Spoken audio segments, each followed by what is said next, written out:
News Ed Baker on the Weymouth News with Sandra Steingraber. And Sandra, could you tell me why you felt the need to come to the compressor station site in Weymouth today?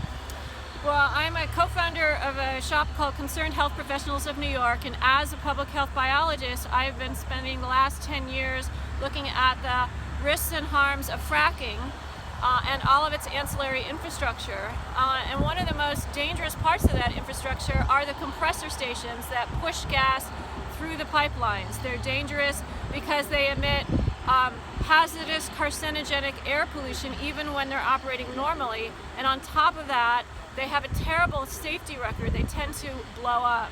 And so I bring the science about the risks and harms into frontline communities like Weymouth. And when folks here asked me to take a look at this site, I was shocked. This is actually the worst I've ever seen in terms of health and safety risks, precisely because compressor stations are typically located far from human residencies, places of worship, people's work sites, schools, daycare centers, hospitals, and so on.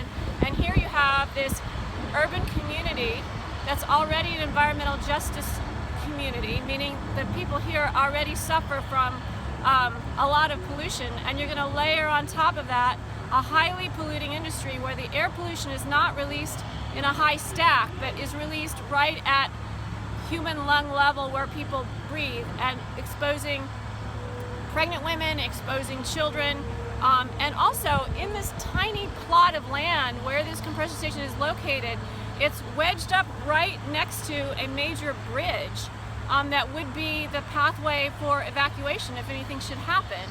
So it just seems to me a disaster in the making. So I'm here today, I came here from Ithaca, New York, where I'm on the faculty at Ithaca College, bringing some good science, what we know about the risks and harms of these facilities, to the community of Weymouth as folks here decide whether they want to allow this to go forward or whether they're going to stand against it. So bringing independent science to communities who are compelled to endure toxic threat is something that I feel science should do.